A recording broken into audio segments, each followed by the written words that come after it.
ஆமா, நான் பிள்ளையான சந்திக்கிறதுக்கு சிறைச்சாலைக்கு போயிருந்தேன். அதுல என்ன தப்பு? நான் ஒன்றும் சுவரேறி குதிச்சு போகல, கேட் வழியா தான் போனேன் அப்படின்னு நாமல் ராஜபக்ஷ சொல்லியிருக்காரு.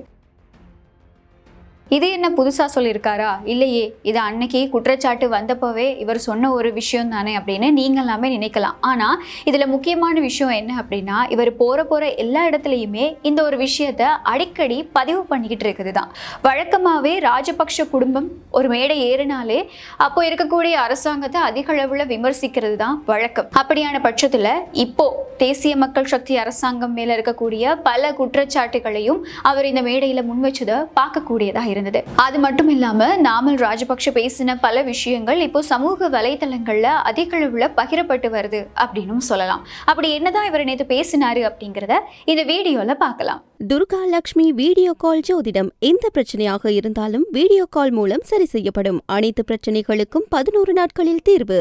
தேசிய மக்கள் சக்தி அரசாங்கம் ஆட்சிக்கு வந்த நாள்ல இருந்து ராஜபக்ஷ குடும்பம் மேல பல குற்றச்சாட்டுகள் முன்வைக்கப்படுது, பல விசாரணைகள் முன்னெடுக்கப்பட்டு வர்றது அப்படிங்கிறது எங்க எல்லாருக்குமே நல்லா தெரிஞ்ச ஒரு விஷயம். அதுவும் அவங்களுடைய ஆட்சி கால பகுதியில் அவங்க பண்ண பல ஊழல் சம்பவங்கள் எல்லாமே இப்போ வெளிச்சத்துக்கு வந்திருக்கு. இப்படியான பின்னணியில இந்த ஈஸ்டர் ஞாயிறு தாக்குதல் அப்படிங்கிற ஒரு சம்பவத்துக்கு உடனடியா எங்களுடைய அரசாங்கத்துக்கு கீழே தீர்வு வழங்கப்படும். யாரு குற்றவாளிகள் அப்படிங்கிறது பாதிக்கப்பட்ட மக்களுக்கு, நாட்டு மக்களுக்கு வெளிப்படுத்தப்படும் அப்படின்னு ஜனாதிபதி அனுரகுமார திசாநாயக்க அப்போ ஜனாதிபதி வேட்பாளராக இருக்கக்கூடிய சந்தர்ப்பத்தில் ஒரு வாக்குறுதியா வழங்கியிருந்தாரு. இந்த வாக்குறுதியை நிறைவேற்றியே ஆகணும் அப்படிங்கிற விதத்துல இவங்க ஆட்சிக்கு வந்த உடனேயே இந்த ஈஸ்டர் ஞாயிறு தாக்குதல் தொடர்பான விசாரணைகள் எல்லாமே தீவிரப்படுத்தப்படுது. இதுக்கு பல தடைகள் இருந்தது. இந்த ஈஸ்டர் ஞாயிறு தாக்குதல் தொடர்பான விசாரணைகள் ஆரம்பிக்கப்பட்ட அந்த முதல் நாள்ல இருந்து இப்போ வரைக்குமே பல பேர் இதுக்கு ஒரு தடையா இருக்கதையும் பார்க்கக்கூடியதா இருந்தது. ஆனாலும் இப்போ இருக்கக்கூடிய அரசாங்கமா இருக்கட்டும், இது தொடர்பாக விசாரிக்கக்கூடிய விசாரணை அதிகாரிகளா இருக்கட்டும், எல்லா தடைகளையுமே தாண்டி இப்போ வரைக்கும் அந்த விசாரணைகளை தீவிரமா நடத்திக்கிட்டு இருக்கதையும் பார்க்கக்கூடியதா இருக்கு. அப்படியான பின்னணியில தான் அண்மை ஒரு தினத்துல ஒரு தகவல் வெளியாகுது. அதுவும் அந்த தகவல் மிகப்பெரிய சர்ச்சையை ராஜபக்ஷ குடும்பத்துக்கு உருவாக்கி இருக்கு அப்படின்னு தான் சொல்லணும். அந்த முக்கியமான தகவல் என்ன அப்படிங்கிறது உங்களுக்குமே நல்லாவே தெரியும். ராஜபக்ஷ குடும்பத்தில் இருக்கக்கூடிய முக்கியமான 3 பேர், மஹிந்த ராஜபக்ஷ, பசில் ராஜபக்ஷ, நாமல் ராஜபக்ஷ, இவங்க 3 பேரும் பிள்ளையான சிறைச்சாலையில போய் சந்திச்சிருக்காங்க அப்படிங்கிற ஒரு தகவலை மேலதிக சொலிசிட்டர் ஜெனரல் திலீப பீரிஸ் நீதிமன்றத்தில் வெளிப்படுத்தினாரு. அதுவும் இங்க இருந்து ஒரு குழுவினர் பிரான்ஸ்ல இருக்கக்கூடிய ஆசாத் மௌலானா கிட்ட நடத்தின முக்கியமான விசாரணை கீழே தான் இந்த தகவல் தெரிய வந்திருந்தது. இப்படியான பட்சத்தில் இப்படி ஒரு விஷயம் நீதிமன்றத்தில் வெளிப்படுத்தப்பட்ட உடனேயே நாமல் ராஜபக்ஷ தன்னோட எக்ஸ் தளத்துல இது சம்பந்தமா ஒரு பதிவை முன்வைக்கிறாரு. அந்த பதிவுல என்ன சொல்லியிருந்தாரு அப்படின்னா, ஆமா, நான் பிள்ளையான சந்திக்கிறதுக்காக போயிருந்தேன், ஆனா இது எதுவும் மறைக்கப்பட்ட ரகசியம் கிடையாது, இது வெளிப்படையாவே எல்லாருக்கும் தெரியும், நான் போயிருந்த நாட்கள்ல இது பல ஊடகங்கள்லையும் வெளிவந்திருந்தது அப்படிங்கிற ஒரு தகவலை இவர் தன்னோட எக்ஸ் தளத்துல பதிவிட்டிருந்தாரு. ஆனா நேத்து பாணந்துறையில நடந்த மக்கள் சந்திப்புல நாமல் ராஜபக்ஷ இதை சொன்ன விதத்துல, அதாவது அந்த சொன்ன தொனியில கொஞ்சம் வித்தியாசங்கள் இருந்தது அப்படின்னு தான் சொல்லணும். அவர் நேத்து என்ன சொல்லியிருந்தாரு அப்படின்னா, ஆமா, நான் பிள்ளையான சந்திக்கிறதுக்காக தான் போயிருந்தேன், அதுல என்ன தப்பு இருக்கு அப்படிங்கிற ஒரு கேள்வியை அரசாங்கத்துக்கிட்ட அவர் முன் வச்சிருந்தாரு.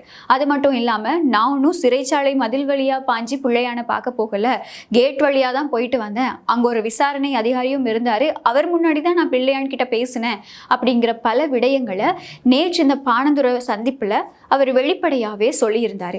அது மட்டும் இல்லாம நாமல் ராஜபக்ஷ இந்த இடத்துல இன்னொரு விஷயத்தையும் சுட்டி காட்டி இருக்காரு. அது என்ன அப்படின்னா, இப்படி எல்லாருக்குமே தெரிஞ்ச ஒரு விஷயத்தை கேட்கறதுக்காகவும் இதை வெளிப்படுத்துறதுக்காகவும் இந்த விசாரணை அதிகாரிகள் மக்களோட பணத்தை செலவழிச்சுட்டு பிரான்ஸ் வரைக்கும் போயிருக்காங்க.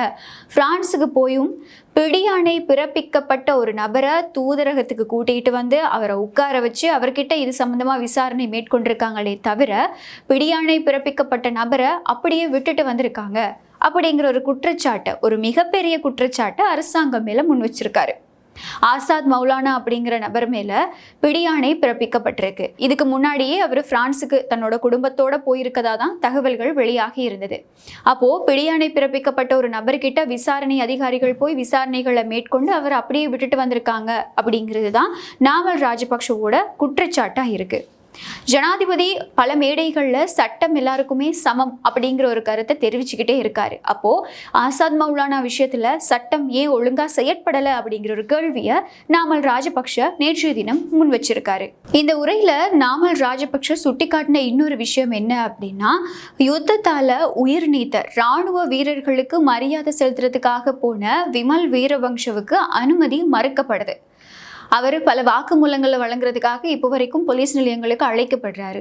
ஆனால் தீவிரவாதத்தை நினைவுபடுத்தக்கூடியவங்க ஹெல்மெட் இல்லாமல் பைக்கில் போகிறாங்க, அவங்களுக்கு நீதி சட்டம் ஏன் ஒழுங்காக செயற்படலை அப்படிங்கிற ஒரு கேள்வியை இந்த இடத்துல நாமல் ராஜபக்ஷ முன் வச்சிருந்தாரு. ஆனால் இவர் எதை ஞாபகப்படுத்துறாரு அப்படின்னா, முள்ளிவாய்க்கால் நினைவேந்தலில் ஒரு குழுவினர் அவங்க பைக்கில் ஹெல்மெட் இல்லாமல் இந்த நினைவேந்தலுக்காக போயிருந்த பல காணொளிகள் சமூக வலைத்தளங்களில் வெளியாகி இருந்தது. இந்த காணொளிகள் சமூக ஊடகங்களில் அதிக அளவில் பகிரப்பட்டு இது தொடர்பாக இலங்கை போலீசார் நடவடிக்கை எடுக்கணும் அப்படிங்கிற ஒரு விஷயமும் பகிரப்பட்டு வந்தது. இப்படியான பின்னணியில் தான் நாமல் ராஜபக்ஷ இந்த விஷயத்தை சுட்டி காட்டியிருந்தார். ஆனாலும் கூட இந்த குழுவினரில் ஒரு சில பேர் கைது செய்யப்பட்டு அவங்களுக்கு ஒழுங்கான சட்ட நடவடிக்கைகள் அண்மையில் எடுக்கப்பட்டும் இருந்தது. அது மட்டும் இல்லாமல் இந்த இடத்துல நாமல் ராஜபக்ஷ தீவிரவாதத்தை நினைவு கூறுறவங்களுக்கு சட்ட நடவடிக்கைகள் எடுக்கப்படுறது கிடையாது அப்படிங்கிற ஒரு விஷயத்த சொன்னது மட்டும் இல்லாம, நாங்க தமிழ் மக்களுக்கு எதுவுமே சொல்லல, நாங்க தமிழ் மக்களுக்கு எதிரானவர்கள் கிடையாது அப்படிங்கிற ஒரு விஷயத்தையும் அந்த இடத்துல வலியுறுத்தினதை பார்க்கக்கூடியதா இருந்தது. அப்படியா இருந்தா எங்க எல்லாருக்குமே ஞாபகம் இருக்கும், இந்த முள்ளிவாய்க்கால் நினைவேந்தல் அங்க நடந்துகிட்டு இருக்கக்கூடிய சந்தர்ப்பத்துல கொழும்புல வெள்ளவத்தை பகுதியிலையும் ஒரு நினைவேந்தல் நடக்குது. யாருக்குமே எந்த ஒரு இடையூறுமே இல்லாம அமைதியா நடந்துகிட்டு இருந்த இந்த நினைவேந்தலுக்கு ஒரு சிங்கள குழுவினர் வந்து இதை தவறான வார்த்தைகளை பயன்படுத்தி, தவறான சொற்பிரயோகங்களை பயன்படுத்தி அங்கு வந்த பெண்களையும் சிறு பிள்ளைகளையும் கொச்சைக்குட்படுத்துற விதமா பல வசனங்களை பேசினதையும் அவங்களுடைய உடல் மொழிகள் மூலமா அனாவசியமான விஷயங்களை வெளிப்படுத்தினதையும் நாங்கள் எல்லாருமே அதே காணொளிகளில் பார்த்துருந்தோம். அந்த காணொளிகளும் சமூக வலைத்தளங்களில் அதிகளவா பகிரப்பட்டது. அதெல்லாம் இப்போ மீம் டெம்ப்ளேட்டா மாறுற அளவுக்கு அந்த சம்பவம் மிகப்பெரிய சம்பவமா பேசப்பட்டது. ஆனால் நாமல் ராஜபக்ஷ நேற்று எந்த ஒரு இடத்துலையுமே இது தொடர்பாக பேசியிருக்கல. இப்படி முள்ளிவாய்க்கால் நினைவேந்தல் அங்கே நடக்குது, அதில் தீவிரவாதத்தை நினைவு கூறுறாங்க, அவங்களுக்கு எந்த விதமான ஒரு சட்ட நடவடிக்கையும் எடுக்கப்படுறது கிடையாது. அதாவது பைக்கில் ஹெல்மெட் இல்லாமல் போகிறாங்க, அதுக்கு எந்த செயற்பாடுமே எடுக்கிறது கிடையாது அப்படிங்கிற ஒரு விஷயத்தை சுட்டி காட்டின நாமல் ராஜபக்ஷ வெள்ளவத்தையில் அமைதியாக நடந்துகிட்டு இருந்த நினைவேந்தலுக்கு ஒரு சிங்கள குழுவினர் எப்படி ஒரு இழிவான செயல்பாட்டில் ஈடுபட்டாங்க, அது கண்டிக்கத்தக்கது, அதுக்கும் சட்டம் செயற்படணும் அப்படிங்கிற விஷயத்த எந்த இடத்துலையுமே சுட்டி காட்டல அப்படிங்கிறதையும் நாங்க சொல்லிக்க விரும்புகிறோம். அடுத்ததா இந்த மகா சங்கத்தினருக்கு அடிக்கடி இழிவுகள் ஏற்படுற விதமா இப்ப இருக்கக்கூடிய அரசாங்கம் செயல்படுது அப்படிங்கிற ஒரு குற்றச்சாட்டும் நாமல் ராஜபக்ஷ இந்த இடத்துல பதிவு செஞ்சிருந்தாரு. இப்போ அண்மையில ஒரு தேரர் ஒருத்தர் மூலமா, பேரளவில் சொல்லணுமா இருந்தா பல்லேகம ஹேமரத்ன தேரர் மூலமா 15 வயது சிறுமி ஒருவர் தவறான நடத்தைக்கு உட்படுத்தப்பட்ட விஷயம் நாடளாவிய ரீதியில மிகப்பெரிய பேசு பொருளா மாறி இருக்கு. இந்த சம்பவம் தொடர்பா அந்த சிறுமிக்கு சார்பா எந்த ஒரு அரசியல் கட்சியும் எந்த ஒரு அரசியல்வாதியும் இதுவரைக்கும் வாய் திறந்து பேசல அப்படிங்கிற ஒரு விஷயமும் ஒரு மிகப்பெரிய குறையாவே இருந்துகிட்டு இருக்கு. இப்படியான பின்னணியில நாமல் ராஜபக்ஷ நேற்றைய தினம் இந்த பாணந்துர மக்கள் சந்திப்புல சொல்லியிருக்காரு, மகா சங்கத்தினருக்கு இழிவு ஏற்படுத்துற மாதிரி அரசாங்கம் இப்போ செயற்பாடுகளை மேற்கொண்டுட்டு இருக்கு அப்படிங்கிற ஒரு குற்றச்சாட்டை இவர் முன் வச்சிருக்காரு. ஆனா இவ்வளவு விஷயங்களை பேசின நாமல் ராஜபக்ஷ இந்த பல்லேகம ஹேமரத்ன தேரர் மூலமா தவறான நடத்தைக்கு உட்படுத்தப்பட்ட அந்த 15 வயது சிறுமியை பத்தியும் எந்த இடத்துலையுமே சுட்டி காட்டல. இந்த மகா சங்கத்தினருக்கு அடிக்கடி இழிவுகள் ஏற்படுது அப்படிங்கிற விஷயம் சம்பந்தமா நாமல் பேசும்போது தராதரம் பார்க்காம தண்டனை கொடுக்கணும், ஆனா இங்க நடந்துகிட்டு இருக்கிறது எல்லாமே வேற, அரசாங்கத்துக்கு சார்பானவங்களுக்காக சட்டம் வேற மாதிரி செயல்படுது அப்படிங்கிற ஒரு விஷயத்தை நாமல் ராஜபக்ஷ சுட்டி காட்டி இருந்தாரு. இந்த கூட்டத்துல முக்கியமா கவனிக்கப்பட வேண்டிய இன்னொரு விஷயம் என்ன அப்படின்னு சொன்னா, அங்க கூடியிருந்த மக்கள், ஒன்று திரண்டு இருந்த மக்கள், ஆதரவாளர்கள், தொண்டர்கள் அப்படின்னு எல்லாருமே நாமல் ராஜபக்ஷ தான் 2029ஆம் ஆண்டுல ஜனாதிபதியா வரணும், அதுக்காக தான் இப்போ இருந்தே இந்த மக்கள் சந்திப்புகளை செயற்படுத்திக்கிட்டு இருக்கோம் அப்படின்னு சொல்லி பல பேர் சொல்லக்கூடியதை பார்க்கக்கூடியதா இருந்தது. அது மட்டும் இல்லாம நாடளாவிய ரீதியில தொகுதி வாரியா மறுபடியும் இந்த மக்கள் சந்திப்புகளை நடத்துறதுக்கு ஸ்ரீலங்கா பொதுஜன பெரமுன கட்சி நடவடிக்கைகளை மேற்கொண்டுட்டு இருக்கு, அந்த திட்டங்களை செயற்படுத்திட்டு இருக்காங்க அப்படிங்கிற ஒரு தகவலும் வெளியாகி இருக்கு. ஒருவேளை ஸ்ரீலங்கா பொதுஜன பெரமுன கட்சி இன்னொரு ரீஎன்ட்ரியை கொடுக்க போகுதா அப்படிங்கிற ஒரு மிகப்பெரிய சந்தேகம் நேற்றைய தினம் பாணந்துறையில் நடந்த இந்த மக்கள் சந்திப்புக்கு அப்புறமா ஒரு மிகப்பெரிய கேள்வியாகவும் எழுப்பப்பட்டிருக்கு. ஒரு பக்கம் இப்போ இருக்கக்கூடிய தேசிய மக்கள் சக்தி அரசாங்கம் எதிர்வரும் நாட்கள்ல மிகப்பெரிய சவாலுக்கு முகம் கொடுக்க போகுது அப்படிங்கிற ஒரு கருத்தும் பரவலா பேசப்பட்டு வருது. அதாவது நாட்டில் ஏற்பட்டிருக்கக்கூடிய இந்த டொலர் பிரச்சனை காரணமா எதிர்வரும் நாட்கள்ல மக்கள் 2022 இருந்த மாதிரியே பல பொருளாதார நெருக்கடிகளுக்கு முகம் கொடுக்க நேரிடும் அப்படிங்கிற ஒரு மிகப்பெரிய கருத்தும் இப்போ எங்களுக்குள்ள பரவலா பேசப்பட்டு வருது. இப்படியான பின்னணியில தான் அண்மைய தினங்கள்ல இப்போ இருக்கக்கூடிய ஜனாதிபதி அனுரகுமார திசாநாயக்கவுக்கும் முன்னாள் ஜனாதிபதி ரணில் விக்ரமசிங்கவுக்கும் இடையில ஒரு கலந்துரையாடல் நடந்தது, ஒரு சந்திப்பு நடந்தது அப்படிங்கிற ஒரு கசிவு ஏற்பட்டிருந்தது. ஆனா அரசாங்க தரப்பு இப்போ வரைக்குமே இந்த சந்திப்பு நடக்கல, அப்படி ஒரு சந்திப்பு முன்னாள் ஜனாதிபதி ரணில் விக்ரமசிங்க கூட இப்போ இருக்கக்கூடிய அனுரகுமார திசாநாயக்க ஜனாதிபதி அவர்கள் மேற்கொள்ளவே இல்லை அப்படின்னு சொல்லி ரொம்ப உறுதியா சொல்லிட்டு இருக்காங்க. ஆனாலும் இந்த எதிர்கட்சியில் இருக்கக்கூடிய சில அரசியல்வாதிகள் இருக்காங்க இல்லையா, ஐக்கிய மக்கள் சக்தியாக இருக்கட்டும், ஸ்ரீலங்கா பொதுஜன பெரமுன கட்சியாக இருக்கட்டும், ஒரு சில அரசியல்வாதிகள் இந்த விஷயத்தை மிகப்பெரிய பேசு பொருளாகவும் மாற்றி இருக்காங்க. அவங்களும் அந்த விஷயத்தை உறுதியா சொல்றாங்க, இல்ல ரணில் விக்ரமசிங்க கூட ஒரு சந்திப்பு நடந்திருக்கு, ரணில் விக்ரமசிங்க மறுபடியும் ஒரு கம்பேக் கொடுக்க போறாரு அப்படிங்கிற ஒரு விஷயமும் அங்கங்க பேசப்பட்டுட்டு தான் இருக்கு. இப்படியான பின்னணியில தான் நாமல் ராஜபக்ஷவும் நேற்றைய தினம் ஒரு மக்கள் சந்திப்பை நடத்தி இப்படி ஒரு ஆக்ரோஷமான உரையையும் நடத்தி இருக்காரு. எது எப்படி இருந்தாலுமே கூட அனுரகுமார திசாநாயக்க ஜனாதிபதி அவர்களுடைய ஆட்சிக்கு கீழே மக்கள் ஒரு சில சவால்களை சந்திச்சிட்டு இருக்காங்க அப்படிங்கிறது வெளிப்படையான உண்மை. ஒரு பக்கம் அண்மைய நாட்களா விலையேற்றம் அப்படிங்கிறது மறுபடியும் அதிகரிக்க தொடங்கி இருக்கு. எரிபொருள் விலைகளும் அதிகரிச்சுக்கிட்டு இருக்கு. அது மட்டும் இல்லாமல் மின்சார கட்டணம் அதிகரிக்கப்பட்டிருக்கு.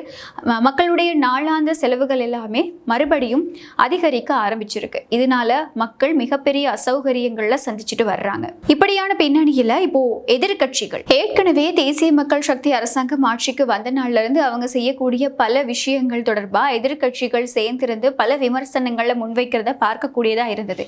எது எப்படி இருந்தாலுமே இந்த ஆட்சிக்கு கீழே ஒரு சில நல்ல விஷயங்களும் நடந்திருக்கு. இந்த ஊழலுக்கு எதிரான அரசாங்கம் அப்படின்னு சொல்லிக்கிட்டாலுமே கூட கடந்த காலங்கள்ல நடந்த பல ஊழல் சம்பவங்களை இப்போ வெளிச்சத்துக்கு கொண்டு வந்து அதை விசாரணைக்காகவாவது கொண்டு வந்திருக்காங்க அப்படிங்கிறது ஒரு சில இடங்கள்ல ஏற்றுக்கொள்ளக்கூடிய விடயங்களா தான் இருக்கு.